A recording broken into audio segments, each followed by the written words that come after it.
ሰላም ጤና ይስጥልን ተመልካቾቻችን ከአንከር ሚዲያ ዝግጅት ክፍል ያክብሮ ሰላምታችንን እናቀርባለን። በሰሞኑ በአማራ ፋኖ ብሔራዊ ኃይል ምዕራብ አማራ ቀጠና ቴዎድሮስ እዝ እየተደረጉ ያሉ የሉና ተጋድሎችን በተመለከተና ከሰሞኑኛ ጉዳዮች አንዳንድ አጀንዳዎችን በማንሳት ከእዙ የህዝብ ግንኙነት ክፍል ኃላፊ ከአርበኛ ማርሸት ፀሐዩ ጋር የምናደርገውን ቆይታ እንድትከታተሉ ነው የምጋብዘው። አርበኛ ማርሸት እንዴት ሰነበትክ? እንደምን አለ? ደህና እንደምን አለ? ሰላም ነው ወይ መሳይ? ማርሸት እንግዲህ ሰሞኑን በበርካታ ወደ ውጊያዎች የናንተ የቴዎድሮስ እዝ ብዙ ገድሎችን ድሎችን እንዳስመዘገበ የሚገልጹ መረጃዎችን ሰምተናል። እንደ ዋናዎችን በተለይ ዛሬና ትላንት ያሉትን እንደው ባጭሩ ብታስቃኘን። አመሰግናለሁ መሳይ። እንግዲህ ቴዎድሮስ እዝ ለተከታታይ ወራት የመልሶ ማደራጀት እንቅስቃሴ ላይ ነበርና በተሳካ ሁኔታ የመልሶ ማደራጀቱን ካጠናቀቀ በኋላ በታቀደና በተጠና መንገድ የማጥቃት መከላከል እንቅስቃሴ ውስጥ ነው ተመልሶ የገባው። በዚህም እንግዲህ ከሰሞኑ ያልተቋረጡ አውደ ውጊያዎች ሁለትም ሶስትም ቦታ እየተደረጉ ነው የሰነበቱት። በሶስት አውደ ግንባር በአረመኔው አገዛዝ ሰራዊት ላይ ከባድ ሰዋዊና ቁሳዊ ኪሳራ ያደረስንበት አውደ ውጊያ አለ። በዚህም እንግዲህ በ201ኛ ኮር የ74ኛ ክፍለ ጦር የተወሰኑ ከሻለቆች የተውጣጡ አሃዶች ወደ ደብረ ወርቅ ከተማ ዘልቀው በመግባት 30 ደቂቃ እንኳን ሳይመክት ጠላት ከተማው ሙሉ በሙሉ በመቆጣጠር ከ100 በላይ የፖለቲካ እስረኞችን በማስፈታት ከ50 በላይ የጠላት ኃይል በመደምሰስ 27 የነፍስ ወከፍ መሳሪያ በመማረክ 1500 ተተኳሽና በርካታ ካዘናና ትጥቅ በመማረክ እንደዚሁም የጠላት ኦፒዎችን እና ደህንነቶችን ጭምር በመደምሰስ ደብረ ወርቅ ከተማ ላይ የተሳካ ኦፕሬሽን ፈጽሟል። ይህ የሚያሳየው እንግዲህ በማንኛውም ጊዜ በተፈለገ ጊዜ እየተጠና ጎጃም ውስጥ የሚገኙ ከተሞችን በተፈለገው ሁኔታ መቆጣጠር እንደሚቻልና በዚህ የፈጣን ማጥቃት እንቅስቃሴ ውስጥ የትኛውንም ከተማ በመቆጣጠር የፈለግነውን ያህል ጥቃት መፈጸም እንደምንችል ያሳየንበት አውደ ውጊያ የተደረገው። ሁለተኛው አውደ ውጊያ 24ኛ ክፍለ ጦር ስር የሚገኙት ሮብ ገበያ ከተማ እንደዚሁ በመግባት ሲንቀሳቀስ የነበረን ጠላት በደፈጣ በመምታት ከባድ ሰብአዊና ቁሳዊ ኪሳራ ያደረሰበት ውጊያ ነው። ይህም ውጊያ እንግዲህ ከደብረ ማርቆስ በቅርብ ርቀት ላይ የሚገኝ የትኖራ ከሚባለው የኮሮች ቤዝ ከፍተኛ የመካናይዝድ ክምችት ያለበት የቅርብ ርቀት ላይ ያለ በመሆኑ ከፍተኛ ቁጥር ያለው የጠላት ሰራዊት የሚንቀሳቀስበት ሁኔታ በማጥናት በደፈጣ ከባድ ሰብአዊና ቁሳዊ ኪሳራ አድርሰናል። ሶስተኛው አውደ ውጊያ እንደዚሁ በ88ኛ ክፍለ ጦር የሚገኙ አሃዶች ሽንዲ ወንበርማ እና አካባቢው ላይ ባደረጉት ማጥቃት ከሌሊት 10 ሰዓት ጀምሮ በተደረገው ውጊያ ማለት ነው እንደዚሁ ከባድ የሚባል ሰብአዊና ቁሳዊ ኪሳራ በጠላት ላይ በማድረስ ወደ ገጠር ቀበሌዎች 5 እና 6 ኪሎ ሜትር ለመንቀሳቀስ ጥረት ያደረገው የጠላት ኃይል ተመልሶ እዚያቸው ከተማ ትምህርት ቤት ውስጥ መሽጎ እንዲቀመጥ ተገዷል። በአረመኔው አገዛዝ ሰራዊት ላይ 3 ግንባር ላይ እንዲህ አይነት ከባድ ቁሳዊና ሰብአዊ ኪሳራ ማድረስ ችለናል። መሳይ አርበኛ ማርሸት እንደው ከወትሮ በተለየ ሁኔታ እነዚህ ድሎች ምን ይነግሩናል? አሁን የሚታዩት ውጊያዎች አሁን የሚደረጉት ተጋድሎች ከበፊት ጋር ስናነጻጽራቸው የሚለዩበት መንገድ አለ? የአገዛዙን ሰራዊት ላይ ከሚደርሰው ኪሳራ ባሻገር በሚገባ በግልጽ የሚታዩ በግልጽ የሚነበቡ ሁኔታዎች አሉ። ለምሳሌ በወገን በኩል ጠንካራ ወታደራዊ የሆነ ቁመና ገንብተን በመሳሪያ አጠቃቀም በኮሚኒኬሽን በኢንተለጀንስ በማጥቃት መከላከል ስልት እጅግ ያደገ ውጊያ ነው የምናደርገው። ይሄ ከጊዜ ጊዜ ትግሉን ኤክስፔሪየንስ እያደረግነው በደንብ እየተለማመድ ነው መምጣታችንን እና ጠንካራ አይበገሪ የማጥቃት አቅሙ ከፍ ያለ ሰራዊት የገነባን መሆኑን ትልቁ ማሳያ ነው። እንግዲህ ሸማቂ ብለው ቢጠሩንም ከሸማቂ በላይ አቅም እየገነባን ያለን የኃይል በአጠቃላይ የሰው ኃይልና የጦር መሳሪያ ከጠላት ጋር ሲነጻጸር በእጅጉ የኛ በስነ ልቦናም በቁጥርም የሚበልጥ በወትሮ ዝግጁነትም የሚበልጥ በመሆኑ ይሄ ደግሞ ኤክስፔሪየንስ ያደረግነው በጥንካሬ የሚታይ ትልቁ ጉዳይ በመሆኑ ውጤት እያመጣንበት ነው ማለት ነው። እንግዲህ በአብይ በኩል ረጅም ዓመት ካምፕ ላይ ሲቀለብ የነበረው ከህወሓት ጋር 2 እና 3 ዓመት ሲዋጋ የነበረው ልምድ ያለው ቼን ኦፍ ኮማንድ የሚጠብቀው ያ የቀድሞ የሀገር መከላከያ ሰራዊት የሚባለው ኃይል የለም። አሁን ከጥቅም ውጭ አድርገነዋል። አሁን አመራር የሚሆኑት የ2 ዓመትና የ3 ዓመት ወታደራዊ ልምድ የሌላቸው በተለይ ሻለቆችን፣ ሬጅመንቶችን፣ ሻምበሎችን፣ ጋንታዎችን፣ ቲሞችን የሚመሯቸው 2 ዓመትና 3 ዓመት ልምድ የሌላቸው ከሻለቆች፣ ኮሎኔሎች፣ ጀነራሎች የግል ቢዝነስ ላይ የተሰማሩ ስርዓቱ እንደሚናድ ባጭር ጊዜ ስለገባቸውና ፋኖን መቋቋም እንደማይችሉ ስለገባቸው በዱባይ፣ በቱርክ፣ በኡጋንዳ በሌሎችም የአፍሪካና የመካከለኛው ምስራቅ ሀገራት ከፍተኛ የሆነ ገንዘብ ስመግል እያደረጉ ቤት የሚሰሩና የመጪው ህይወታቸውን ለማመቻቸት ከፍተኛ ሩጫ የሚያደርጉ በጦር መሳሪያ ሽያጭ ማህበረሰብን በመቅጣት ማህበረሰብን በማገድ ተሳትፎ የሚያደርጉና የግል ጥቅም ላይ የተሰማሩ ወታደራዊ መኮንኖች ናቸው። ከዚህ ባለፈ እነሱ የጥቅም ታጋዮች፣ እኛ የህልውና ታጋዮች እንደመሆናችን መጠን በህልውና ታጋይና በደሞዝ ታጋይ በጥቅም ታጋይ መካከል ያለው የስነ ልቦናና የሐሳብ የዓላማ ልዩነት የሰማይና የምድር ያህል የሚራራቅ በመሆኑ እና አብይ አህመድ መደበኛው ሰራዊት አልቆባቸው ህፃናትን ከየአካባቢው እያነቁ ወደ ማሰልጠኛ በማስገባት 2 ወርና 3 ወር ሩጫ በማስሮጥ መተኮስ የማያውቁትን ክላሽና የቡድን መሳሪያ በማሸከም ነው እያመጡ እያስፈጇቸው ያለና የአብይ አህመድ አሁን የቀረ ምላሳቸው ብቻ ነው። ምላሳቸው የቀረው የተወሰኑ መካናይዝድ መሳሪያዎችና የአየር ኃይላቸው ነው ተፍ እያለ ያለው። ይሄም መላ እየተዘየደለት ነው። ጦርነቱ በእኛ ግንባታ በእነሱ መፍረስ ላይ የተመሰረተ ሆኗል። መሳይ ነው። አርበኛ ማርሸት እንደው ከናንተ ጋርም በተያዘ ነው በሌሎችም ቀጠናዎች ባሉ የፋኖ መዋቅሮችም እንደዚሁ በልዩ ትኩረት እየተሰራ እንዳለ የተከታተልን ነው። በተለይ እናንተ ቴዎድሮስ እዛ አካባቢ ስልጠና ላይ ከፍተኛ ትኩረት የሰጣችሁ ይመስላል። አሁን ከአውደ ውጊያው ቀነስ አድርጋችሁ ከፍተኛ ቁጥር ያለው ፋኖ ሰራዊት እያስመረቃችሁ እንዳለ በሚወጡ ቪዲዮዎች በምንከታተላቸው መረጃዎች ማረጋገጥ የቻልነው ጉዳይ ነው። ግዙፍ ኃይል እየተመሰረተ ያለ ይመስላል። እንግዲህ ከሰው ኃይል አንጻር ምናልባትም ካገዛዙ የሚወዳደር የሰራዊት ቁጥር እንዳላችሁ እንደው በግምት መግለጽ የሚቻል ይመስለኛል። በመሳሪያ አቅም በሌሎችም እንደዚሁ ቀስ በቀስ እድገት እያሳያችሁ እንዳለ መታዘብ ይቻላል። ራስን የማብቃትና በወታደራዊ ቁመና ገዘፍ ብሎ ለመታየትና የተኩስን አቅም ለማሳደግ ሰፊ ስራዎች እየሰራችሁ መሆናችሁን ነው እንግዲህ እየተከታተልን ያለ ነው። ይሄ እንግዲህ መሳይ ትውልዱ በእኛ የፖለቲካ ፕሮግራም መሰረት መሰብሰብ አለበት፣ መሰልጠን አለበት፣ ታጠቅ አለበት፣ ጠላቴ ወደሚለው አካል ሁሉ መተኮስ አለበት የሚለው የእኛ ስታንዳችን ነው፣ ሞቲቫችን ነው። በዚህ ቋንቋ ማንኛውም የዚህ ዘመን የአማራ ትውልድ አዲሱ ትውልድ ብለን የምንጠራው አካል መሰብሰብ አለበት። ከያለበት ሁኔታ ተሰብስቦ ትኩረቱን እዚህ የህልውና ትግል ማድረግ አለበት። ከየአካባቢው ተሰብስቦ ወደ ማሰልጠኛዎች መግባት አለበት። ርዕዮተ ዓለም ከጠመንጃ ጋር መታጠቅ አለበት። ቀጥሎ ጠላቴ ወደሚለው መተኮስ አለበት እና በዚህ ሞቲቭ መሰረት ነው ከፍተኛ ቁጥር ያለው ሰራዊት እየገነባን ያለ ነው። አላማችን የመጀመሪያው አማራን ከደረሰበት ሁለንተናዊ ቀውስ፣ ሁለንተናዊ መበተን ወደ መሰብሰብና ወደ መሸከፍ በማምጣት ራሱን ከመከላከል አልፎ ወደፊት ለምትኖረው ኢትዮጵያ ቀጣይነት ያለው የፖለቲካ የኃይል የአስተሳሰብ ጭምር መሰብሰብ በማድረግ አማራውን ራሱን የሚጠብቅ ህዝብ፣ ራሱን የቻለ ህዝብ፣ ራስ በቃ ህዝብ ማድረግ ስለሆነ የዚህ አካል ነው ማሰልጠኑ። ከማሰልጠን ባለፈ ማብቃት፣ ከማብቃት ባለፈ ደግሞ ሊደር እንዲሆን እያንዳንዱ አማራ በስትራቴጂ ደረጃ እየተንቀሳቀስን ያለንበት ሁኔታ ነው ያለው። ትግሉን በመትከል የከፈልነው ከፍተኛ መስዋዕትነት ፍሬ አፍርቶ ከመትከል ወደ ግንባታ ስለተሸጋገርን ትውልዱን የመገንባት ትልቁ አካል ነው ማለት ነው። ይሄ መሳይ አርበኛ ማርሸት ሰሞኑን ያው ከፋኖ ትግል ጋር በተያያዘ የተወሰኑ አመራሮች ከትግሉ ወጥተው ብልጽግናውን አገዛዝ መቀላቀላቸውን የሚገልጽ ዜና እንግዲህ አልተቋረጠም። አሁንም እየገለጹ ይገኛሉ። አሁንም ተንጠባጥበው የሚመጡ እንዳለ በቴሌቪዥናቸው እያሳዩ ፋኖ አበቃለት እየተበታተነ ነው የሚል ነገርም እያነሱ ይገኛሉ። ጠላቶቻችን ተበታትነዋል፣ በተበታተኑበት የመጨረሻውን ግባተ መሬታቸውን እንፈጽማለን የሚልም ፉከራ አብረን እየሰማን እንገኛለን። አጠቃላይ ሁኔታ እንዴት እየተከታተላችሁ ነው ያላችሁት? በጉዳዩ ላይ በእርግጥ ብዙ ነገር ተብሏል። ነገር ግን አሁንም አልቆመም፣ አልተቋረጠም፣ እየመጡ ነው፣ ጨርሰው ነቅለው መምጣታቸው አይቀርም የሚል እንደው ተስፋም ጭምር ለደጋፊዎቻቸው እየገለጹ ይገኛሉና እዛ መንደር በተወሰነ ደረጃ ሞቅ ማለት ነገር አለ።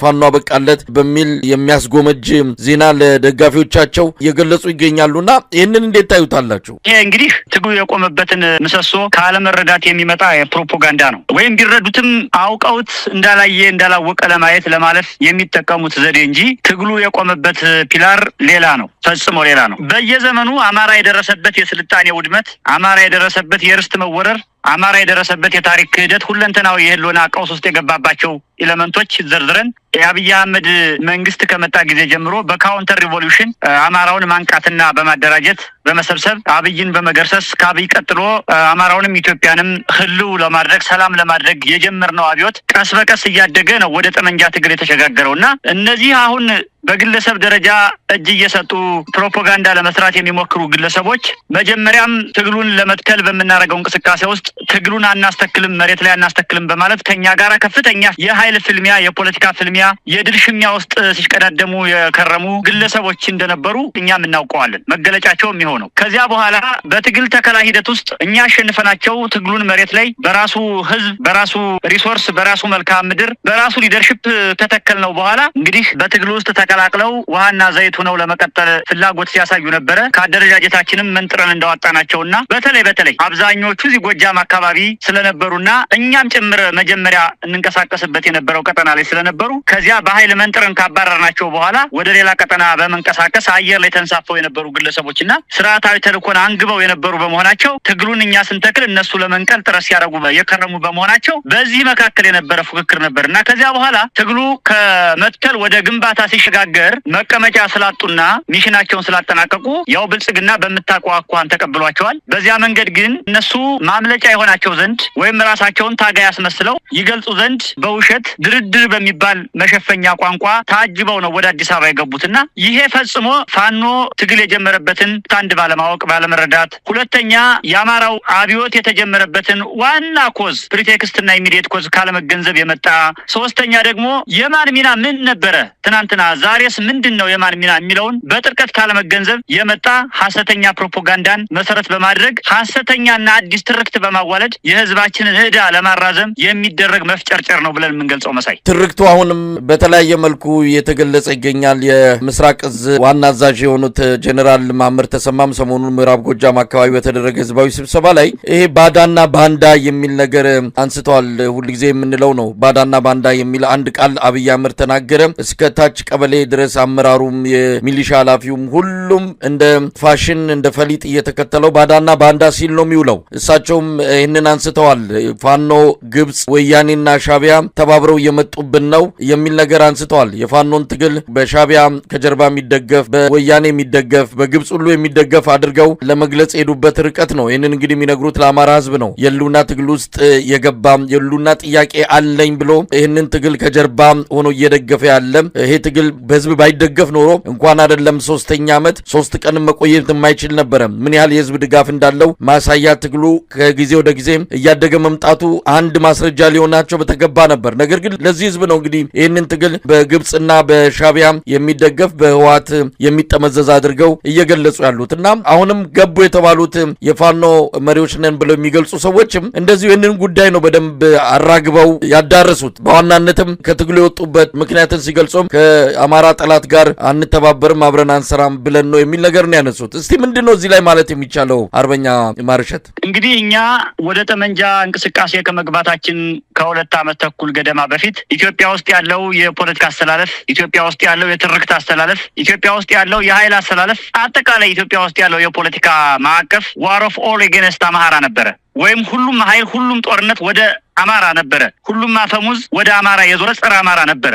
አሁን ይሄን አብዮት ከጀመርነው በኋላ በሰላ አብዮታዊ ስትራቴጂ ዋር ኦፍ ኦል ኤጌንስት አብይ አድርገነዋል። ትርክቱን፣ ኃይሉንም፣ ፖለቲካውንም አጠቃላይ ነባራ ሁኔታውን የሀገሪቱን ማለት ነው። ይሄ አብይን አስጨንቆታል። ለምሳሌ ለህዋቶች ገንዘብ፣ የጦር መሳሪያ፣ ሚሊተሪ ሳይቀር ሰጥቷቸው ነበረ ፋኖን ውጉልኝ ብሎ። እነሱ አናደርገውም አንዋጋም ስላሉት የትርክት ለውጥ፣ የአስተላለፍ ለውጥ፣ የፖለቲካ ለውጥ መጥቷል። አሁን ባለው ተጨባጭ ሁኔታ አብይ መረዋለው የሚለው ክልል አብዛኛው በሚባል ደረጃ የትጥቅ እንቅስቃሴ እየተደረገ ያለበት ከአብይ ቁጥጥር ውጭ የሆነ ነው። ትግራይን ብትወስድ ባለፉት ዓመታት ከአብይ ቁጥጥር ውጭ ናት። አፋር አሁን ከፍተኛ ቁጥር ያለው ጸረ አብይ እንቅስቃሴ የሚያደርግ ሰራዊት የተገነባበት ስትራቴጂክ የሆነ የሽምቅ ቀጠና ሆኗል። አማራ ክልል በመታቋቋን ባለፉት 4 እና 5 ዓመታት ማለት ይቻላል ያላረፈ ወደ ውጊያ እየተደረገ ያለበት ሁኔታ ነው ያለው። ቤኒሻንጉል ጉሙዝ ክልል የሌሎች የሸማቂ ኃይሎች መደራጃ ቤዝ ኤሪያ የሪሶርስ ማስገኛ ሆኖ ቤኒሻንጉል እንደፈረሰ ነው ያለው። ሶማሌ ብትሄድ የሶማሌ የኦጋዴን ብሔራዊ ንቅናቄ ግንባር እየተንቀሳቀሰ ያለበት ሁኔታ ነው ያለው። ጸረ አብይነቱ ምን ያህል እንደሆነ የሶማሌ ህዝብና የሶማሌ ክልል የሚታወቅ ነው። ደቡብ ኢትዮጵያ ብትሄድ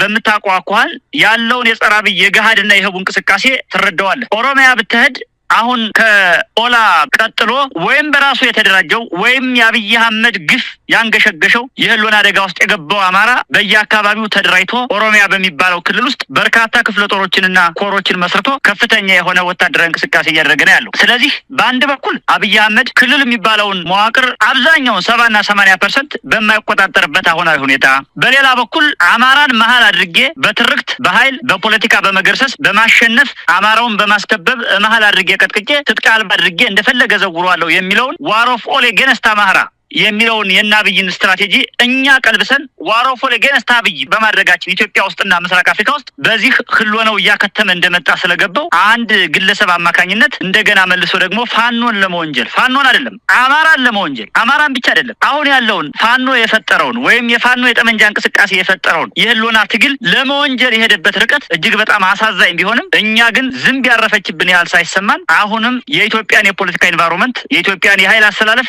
የኢትዮጵያን አጠቃላይ ነባራዊ የፖለቲካ ሁኔታ ወደ ዋር ኦፍ ኦል ኤጌንስት አብይ እንደቀየር ነው። አሁንም በእጃችን እንደተቆጣጠር ነው እየገሰገስን ነውና የናብይ አህመድ ሐሰተኛ ትርክትና ውንጀላ እኛን አይደለም ወደ ኋላ የሚመልሰን እኛን አይደለም የሚያሸማቅቀን ለደቂቃ ቢሆን የማያስቆመንና ያቀርነውን የምንሰራ ያለምነውን የምንፈጽም ህልማችን እየኖርን ያለን እውነተኛ የአማራ ህዝብ የህልውና አደጋ ቀልባሽ መሪዎች እንደሆንን በተግባር እያሳየን ያለንበት ሁኔታ ነው ያለው። እዚህ ላይ ትኩረት ሊሰጠው የሚገባ አሁንም ህዝባችን ደግሞ ደጋግሞ የአማራውም ህዝብ የኢትዮጵያም ህዝብ ሊያስብበት የሚገባው ቁልፍ ጉዳይ አንደኛ ይሄ ትግል የአማራ ህዝብ ትግል ብቻ አይደለም። ኢትዮጵያ ውስጥ ያለን ጨፍጫፊ መንግስት፣ አምባገነን አገዛዝ፣ መሀይማንን መገርሰስ መጣል የአማራው ብቻ ሳይሆን የመላ ኢትዮጵያዊ ነው። አብይ የበደለው፣ አብይ የገደለው፣ አብይ የመዘበረው አማራውን ብቻ አይደለም። ያልመዘበረው፣ ያልጨፈጨፈው፣ ያልገደለው ኢትዮጵያዊ የለም። አማራው በፊት አውራሪነት የትጥቅ ትግል ይጀምር እንጂ በአብይ ላይ ሌላውም ህዝብ በሂደት ቀስ እያለ ወደ ትግሉ እየመጣ በመሆኑ አሁንም ሊተባበር ይገባዋልና እና አብይ አህመድ የሚያመጧቸው ክሶች፣ ውንጀላዎች፣ ሽሙጦች፣ ስድቦች ዋጋ አልባ በመሆናቸውና በዚህ ዘመን የማይሰሩ በመሆናቸው የአብይን ክሽፈት፣ የፋኖን ግስጋሴ፣ የፋኖን ድል አድራጊነት የሚያበስሩ እንቅስቃሴዎች በመሆናቸው መላው የአማራ ህዝብ፣ መላው የኢትዮጵያ ኤሊት፣ መላው ሀገር ወዳድ ኢትዮጵያዊ በሙሉ ከአማራው ትግል ከፋኖ እንቅስቃሴ ጎን ተሰልፎ አብይን በመገርሰስ ሂደት ውስጥ የራሱን ሚና እንዲወጣ እንዲያበረክት ጥሪ ማቅረብ ፈልጋለሁ። እንደው አርበኛ ማርሸት ቀደም ሲል እንደው የኃይል ሚዛን እየተቀየረ ነው የሚልም ነገር ይነሳል። እንግዲህ የኃይል ሚዛን እየተቀየረ ነው፣ አብይ አህመድ እንዲህ አይነት ጭንቀት ውስጥ የገባው በዚህም በዛም እናንተን የሚወነጅለው አንዴ ባዳ አንዴ ባንዳ በሚሉ ቃላቶች እየገለጸ ከፍተኛ የሆነ የፕሮፓጋንዳ እንቅስቃሴ ውስጥ የገባው አንድም የኃይል ሚዛኑ ወደ ሌላው እያጋደለ እሱ እግር ስር ያለችው ኳስም ከዚህ በኋላ በእሱ እግር ብቻ የማትቆይ መሆኗን በኢትዮጵያ ባለው አጠቃላይ ሁኔታ ብልጽግና ብቻ ሳይሆን ወሳኝ ኃይል ሌሎችም እኩል ቁመና እኩል አቅም ኖሯቸው ወደፊት እየመጡ ያሉ ኃይሎች ስጋት ውስጥ ስለከተቱት እንደሆነ ነው። ይህንንም ጠቅለል ተደርጎ ሲገለጽ የኃይል ሚዛኑ ተቀይሯል ወደሚል ድምዳሜ ላይ የሚያደርስ ነው። ይህንን እንዴት ነው በዝርዝር መግለጽ የሚቻለው? ትክክለኛ ሀሳብ ነው መሳይ። አሁን ኢትዮጵያ ውስጥ ያለ 5 ጠመንጃ ያለው 5 ሚሊዮንም ህዝብ ያለው ኃይል ከአብይ አህመድ በተቃራኒና በተጻራሪ የቆመ እድሉን ቢያገኝ አብይ አህመድና መሰሎቹ ላይ በአካል እርምጃ ለመውሰድ ለማጥፋት የተዘጋጀ አለዚያ ደግሞ በመደራጀት ከሌሎች ህዝቦች ጋር በመናበብና በመተባበር ጸረ አብይ አህመድ ሪጂም እንቅስቃሴ እያደረገ ያለበት ሁኔታ ነው ያለው። ይሄ ዝም ብሎ የመጣ አይደለም። የኛ በባዶ እጃችን ጀምረን እስከ አፍንጫችን መታጠቃችን፣ የኛ የፋኖች ትንሹነን ጀምረን ሚሊዮን የመሆናችን፣ የሀገሪቱን ብሔራዊ ጦር እግረኛውን፣ መካናይዝዱን፣ ኮማንዶውን፣ አየር ኃይሉን ለዚህን ያህል ጊዜ መክተን መድረን አጥቅተን የራሱን ጠመንጃ ቀምተን ማርከን ሰርቫይቭ አድርገን እስከዚህ በመቆየታችን እኛ የሰላ ፖለቲካዊ ስትራቴጂ በመንደፍ ከሌሎች ህዝቦች ጋር አብሮነትና አንድነትን መስበክ እንዳለብንና ሰብከንም ጭምር ፍቅራችንን በተግባር አሳይተን የማረክናቸውን ለቀን ወደ ቤታቸው ሸኝተን ያስከዳናቸውን በክብር ወደ ቤታቸው ሸኝተን የፖለቲካ ትርክት የኃይል ትርክት በመገንባት ያመጣ ነው ፖለቲካ ስትራቴጂ በመሆኑ አገሪቱ ላይ ያለው የፖለቲካ ኢንቫይሮንመንት ሙሉ በሙሉ ተቀይሯል። አሁን ከአብይ አህመድ ጋር የቆመ አንድ ኃይል የለም። ሁሉም ኃይል የቆመው ከአብይ አህመድ በተቃራኒ ጎራ ነው። ይሄ ደግሞ ዝም ብሎ የመጣ ሳይሆን በእኛ የሰላ አብዮታዊ እንቅስቃሴ የመጣ ነው። የዚያ ውጤት ነው ይሄ። ስለዚህ ማንም ኃይል የትኛውም መልክዓ ምድር ውስጥ ያለ ኢትዮጵያ ውስጥ ምስራቅ አፍሪካ ጭምር ከአብይ አህመድ በተቃራኒ እንዲቆም ያደረግነው እኛ ባመጣ ነው የፖለቲካና የኃይል ድል መሆኑ ሊመዘገብና ሊታወቅ ይገባል። ይሄን እንግዲህ ወደ ምን ቀየሩት መሰለህና አብይ እኛ ሊደርሽፑን እንዳልያዝ ነው ሁለተኛ አካል እንደሆን ስንዋጋ ስንታገል ሀሳቡም ኃይሉም ጉልበቱም ስትራቴጂውም የኛ እንዳልሆነ ለማስመሰል ነበር ከፍተኛ ጥረት እያደረጉ ያሉት። ይሄ ግን ፍጹም ሐሰተኛ መሆኑን በማስረጃ ለማቅረብ ያክል አማራ በታሪኩ እንዲህ አይነት ፋናዊና አማራዊ የህልውና ተጋድሎ አድርጎ ማያውቅ። ስለዚህ ስደተኛ የነበረውን የአማራን ትግል ወደ ሀገር ቤት በማምጣት የፖለቲካና የኃይል ስትራቴጂ ሀገር ቤት በመትከል አማራው በራሱ ህዝብ፣ በራሱ ሊደርሽፕ፣ በራሱ መልክዓ ምድር፣ በራሱ የተፈጥሮ ሀብት፣ በራሱ ጊዜና ጉልበት፣ በራሱ መስዋዕትነት ታግሎ አምባገነን አገዛዝን ጨፍጫፊ አገዛዝን መጣል እንደሚችል መሬት ላይ ትግሉን ስታብሊሽ አድርጎ ቀጥሎ ወደ ግንባታ ሲሸጋገር ሌሎች ኃይሎች ጋር ያለው ትብብር ያለው አዎንታዊ እይታ እየጨመረ በመምጣቱ የአብይ አህመድ ህልውና እያዘቀዘቀ በመምጣቱ ምክንያት የተፈጠረ ትርክት ነው መሳይ እና የኢትዮጵያ የፖለቲካ ኢንቫይሮንመንት አሁን ዋር ኦፍ አጌንስት አብይ እንዲሆን አድርገነዋል። እንግዲህ አርበኛ ማርሸት የመጨረሻ አድርጌ ማነሳው ሀሳብ እንደው ምን እንጠብቅ ነው? የአማራ ህዝብ ህልውና ትግል ብረት ተነስቶ የአብይ አህመድ አገዛዝ ሰራዊት ሁሉ እኮ ወደ ይፋዊ የሆነ ጦርነት ውስጥ ከተገባ 3ኛ ዓመቱን ተያይዛችሁታል። እስካሁን ባለው ሁኔታ መጀመሪያ አካባቢ የዞን ከተሞችን የወረዳ ከተሞችን ተቆጣጥሮ የመቆየት ሁኔታ ነበር። በኋላ አገዛዙ እየወሰደ ባለው የጭካኔ እርምጃ ይህንን ስትራቴጂ በመተው የሰራዊቱን አቅም የማዳከም ሌላ አዲስ ስልት እየተከተላችሁ ቆይታችኋል። ከዚህ በኋላ ምን እንጠብቅ? እንግዲህ ህብረቱም ትብብሩም አንድነቱም እየመጣ ነው። የምንሰማቸው መልካም ነገሮች አሉ። በአንጻሩ በአብይ አህመድ መንደር በኩል የፈራረሳችሁ ነው ያበቃላችሁ ነው ቢባልም መሬት ላይ ባለና በሚመነዘር እውነት ሲገለጽ ግን በተቃራኒው እንደሆነ ነው የምንረዳው። በመተማ አካባቢ በአንድ አውደ ውጊያ ብቻ ከ253 በላይ ያገዛዙ ያገዛዙ ሰራዊት የተደመሰሰበት አውደ ውጊያ የተደረገውን መጥቀስ ብቻ ምን ያህል የአብይ አህመድ አገዛዝ እየፈራረሰ በአንጻሩ ፋኖ ያደገ እንደመጣ የሚያሳይ ነው። ለማንኛውም ምን እንጠብቅ እስቲ? የኢትዮጵያ ህዝብ ድል ይጠብቅ። ምናልባት አሁን ከባህር ዳር ራቁ፣ ከፍኖተ ሰላም ሸሹ፣ ከማርቆስ ጠፉ የሚል አሉባልታና ሐሰተኛ ፕሮፓጋንዳ ሲነዛ እናያለን። ታያላችሁ። ዓለም ያያል፣ ይታዘባል፣ ህዝባችንም ያያል። በትጥቅ ትግል ውስጥ ፈጣን ማጥቃት ማድረግ፣ ረጅም ርቀት ተጉዞ መከላከል መስራት የተለመደና ተፈጥሯዊ የትግል ባህሪ ነው። ለአብነት ሻዕቢያ ይታገል በነበረበት ጊዜ ከአስመራ 5 ኪሎ ሜትር ላይ ደርሶ የነበረና አስመራን ዛሬ ይቆጣጠራል ነገ ይቆጣጠራል ሲባል ሲጠበቅ እንደገና ከአስመራ 5 ኪሎ ሜትር ርቀት ላይ ከሸሽቶ ድጋሜ 13 ዓመት በጫካና በበረሃ ከተዋጋ በኋላ ተመልሶ አስመራን ተቆጣጥሯል። እኛ እኮ አሁን ባህር ዳር ከተማ አስተዳደር ውስጥ ነው ያለነው። እኛ እኮ አሁን ደብረ ማርቆስ ከተማ አስተዳደር ውስጥ ነው ያለነው። ከከተሞችም አልሸሸንም። እንደውም እያደረግን ያለነው የትርክት ግንባታ፣ እያደረግን ያለነው የኃይል ግንባታ፣ እያደረግን ያለነው የፖለቲካ ግንባታ። ጊዜያዊ መንግስት የሚባል እኮ አቋቁመን የወረዳ አስተዳዳሪዎችን በአጠቃላይ የህዝብ ችግር የሚፈቱ ህዝብን ሞቢላይዝ የሚያደርጉ ሀብትና ኃይል የሚሰበስቡ የወረዳ አመራሮችን እኮ መድበን መንግስት መስርተን እኮ እየተንቀሳቀስ ነው ያለነው። ይሄ ፈጣን ትግል፣ ይሄ በጣም ፈጣን አብዮት ውጤት አምጥቶ ህዝባችንን እፎ የሚያስብል በመሆኑና ከተስፋ ሰጭነት ባለፈ ተጨባጭ ውጤት ያስመዘገበና ያመጣ በመሆኑ ህዝባችንም ይሄ እየገባውና እያስተዋለው የመጣ በመሆኑ የሚነዙ ሐሰተኛ ፕሮፓጋንዳዎችን ወደ ኋላ በማድረግ ወደ ጎን በመተው አሁንም ትኩረቱንና አይኑን ድጋፉን ሁሉ ወደ ፋኖ በማድረግ በአጭር ጊዜ የፈጠነ ድል አምጥተን አማራውንም ኢትዮጵያንም እፎ የሚያስብል የጥይት ድምጽ የማይሰማባት ሀገር፣ ሟችና ገዳይ የማይኖርባት ህዝብና ሀገር ለመገንባት ነውና ዓላማችን። በአጭር ጊዜ ውስጥ ይህን ስለምናሳካ የኢትዮጵያ ህዝብ ይህን ብሔራዊ ሰላም፣ ይህን ብሔራዊ አንድነት፣ ይህን ብሔራዊ ኩራት ይጠብቅ። መሳይ በጣም ነው የማመሰግነው። አርበኛ ማርሸት ጻዩ የአማራ ፋኖ ብሔራዊ ኃይል ምዕራብ አማራ ቀጠና ቴዎድሮስ እዝ የህዝብ ግንኙነት ክፍል ኃላፊ፣ ለነበረን ቆይታ በአንከር ሚዲያ ታዳሚዎች ስም ከልብ ነው የማመሰግነው። እኔም አመሰግናለሁ መሳይ።